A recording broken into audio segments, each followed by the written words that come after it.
Hello friends, welcome to my channel the commerce mount. मैं Ranjeet sir. Friends, सबसे पहले तो congratulates to all of you student कि आप लोग क्लास 11th में चले आए हो, और खासकर उन बच्चों के लिए जिन्होंने कॉमर्स स्ट्रीम ऑप्ट किया है। कॉमर्स स्ट्रीम के अंदर अब आपको कुछ ऐसे सब्जेक्ट्स मिलेंगे जैसे अकाउंटेंसी, इकोनॉमिक्स, बिजनेस, जो आप पहली बार पढ़ोगे। इसके पहले आपने इन सब्जेक्ट्स के बारे में कभी नहीं पढ़ा होगा, तो आपके दिल के अंदर ये बहुत ज़्यादा उत्सुकता होगी कि यार अकाउंटेंसी होती क्या है, इसको पढ़ना कैसे है, इसके न्यूमेरिकल्स कैसे करने हैं। एक सबसे इंटरेस्टिंग बात यह है फ्रेंड कि अकाउंटेंसी बिल्कुल ही प्रैक्टिकल सब्जेक्ट्स है। आपको बहुत ज़्यादा प्रॉब्लम नहीं होगी अगर आप इसको बहुत अच्छे से समझोगे और सीखोगे। एक इंटरेस्टिंग बात यह है कि ये केमिस्ट्री की तरह भी नहीं है कि आपको रिएक्शन और कन्वर्जन रटना है, फिजिक्स भी नहीं है कि आपको लॉज और प्रिंसिपल रटने हैं, या मैथ भी नहीं है कि आपके दिमाग की दही होगी। बिल्कुल प्रैक्टिकल सब्जेक्ट्स है फ्रेंड, और बहुत ही इजीली आपको ये चीज़ें समझ में आ जाएंगी कि अकाउंटेंसी होती क्या है और इसको हम लोग करते कैसे हैं। तो सबसे पहले फ्रेंड्स, हम लोग अकाउंट्स के सिलेबस को डिस्कस करेंगे जो आपके बोर्ड ने रिलीज़ किया है 2024 एंड 25 के लिए। जो आपके एग्जामिनेशन का पैटर्न है वो है टोटल 100 मार्क्स का, जिसमें से 80 मार्क्स की आपकी रिटन एग्जाम होनी है और 20 मार्क्स का आपका प्रोजेक्ट वर्क है। जो प्रोजेक्ट वर्क है ये आपके स्कूल के क्लास टीचर आपको टॉपिक देंगे कि आपको किस पे प्रोजेक्ट वर्क बनाना है। बाकी जो 80 मार्क्स की थ्योरी है, रिटन एग्जाम है, उसमें से पार्ट ए है फाइनेंशियल अकाउंटिंग 1। इसके अंदर 2 यूनिट है। पहली यूनिट होती है थ्योरेटिकल फ्रेमवर्क जो कि 12 मार्क्स का है।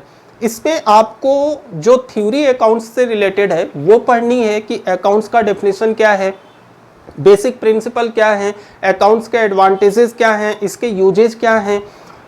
बेसिकली जो भी थ्योरी अकाउंट से रिलेटेड होती है वो आपको पढ़नी है थ्योरेटिकल फ्रेमवर्क में, जो कि 12 मार्क्स का है। नेक्स्ट है यूनिट 2 अकाउंटिंग प्रोसेस। अब यहाँ से आपके अकाउंटेंसी के प्रैक्टिकल क्वेश्चन स्टार्ट होते हैं, न्यूमेरिकल क्वेश्चन। इसमें कई सारे चैप्टर्स हैं जो आपको पढ़ने हैं और ये 44 मार्क्स का वेटेज रखता है।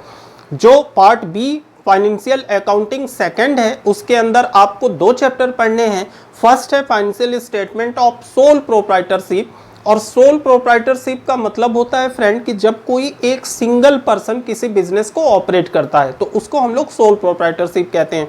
तो आपको फाइनेंशियल स्टेटमेंट बनानी है सोल प्रोप्राइटरशिप की, और दूसरा इनकम्प्लीट रिकॉर्ड है, और ये 2 चैप्टर वेटेज रखते हैं 24 मार्क्स के। तो टोटल आपके 80 मार्क्स का प्रैक्टिकल पेपर है, रिटन एग्जामिनेशन, और 20 मार्क्स का प्रोजेक्ट वर्क, टोटल 100 मार्क्स का पेपर है। अब हम लोग सबसे पहले डिस्कस करते हैं कि जो टॉपिक आपको पढ़नी है वो क्या क्या पढ़नी है। तो सबसे पहले फ्रेंड, थ्योरेटिकल फ्रेमवर्क में जो आपका थ्योरी पोर्शन है उसके अंदर अकाउंटिंग है, कॉन्सेप्ट, मीनिंग, एडवांटेजेस, लिमिटेशंस, ये सारे आपको पढ़ने हैं।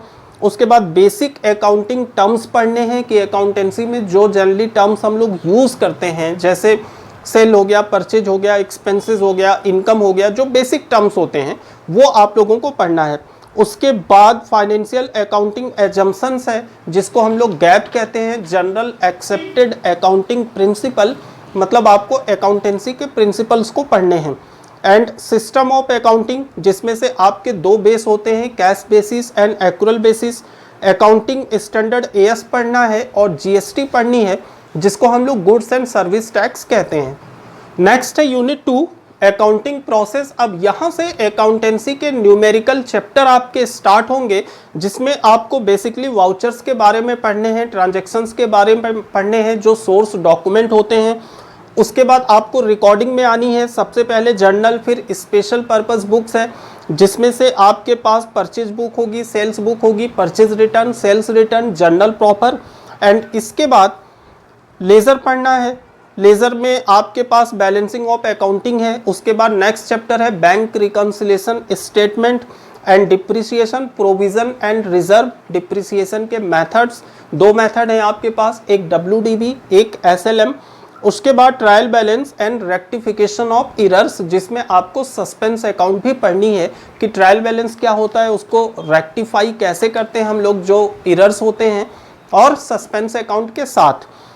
तो फ्रेंड्स यहाँ पे जो सिलेबस यहाँ तक का है वो सीबीएसई बोर्ड के लिए है। इस साल सीबीएसई बोर्ड ने एक चैप्टर को आपके सिलेबस से हटा दिया, वो है बिल ऑफ एक्सचेंज। और बिल ऑफ एक्सचेंज केवल उन बच्चों को पढ़ने हैं जो लोग आईएससी बोर्ड के हैं। सीबीएसई बोर्ड के लिए ये चैप्टर इस साल हट गया है।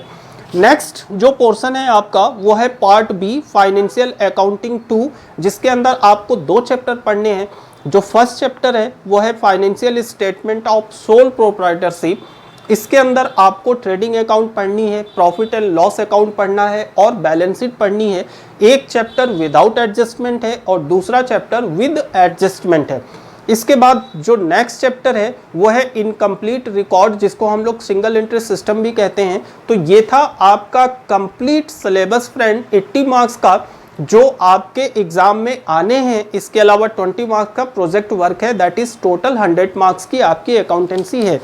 तो फ्रेंड्स ये था सिलेबस, और नेक्स्ट क्लास से अब हम लोग स्टार्ट करेंगे बिल्कुल ही सिंपल तरीके से अकाउंट्स के थ्योरेटिकल फ्रेमवर्क को, और सीखेंगे कि अकाउंटेंसी होती क्या चीज़ है, अकाउंटेंसी का मतलब क्या होता है, अकाउंट्स को कैसे हम लोग प्रिपेयर करते हैं, इसके बेसिक टर्म्स क्या होते हैं। तो आप लोग बहुत अच्छे से इसको स्टार्ट करिएगा फ्रेंड्स, और बहुत ज़्यादा मज़ा आने वाली है आप लोगों को इस क्लास में। तो फ्रेंड्स जुड़े रहिए मेरे इस चैनल के साथ। मिलते हैं क्लास 11 अकाउंट्स के फर्स्ट क्लास के साथ। तब तक के लिए take care and bye bye.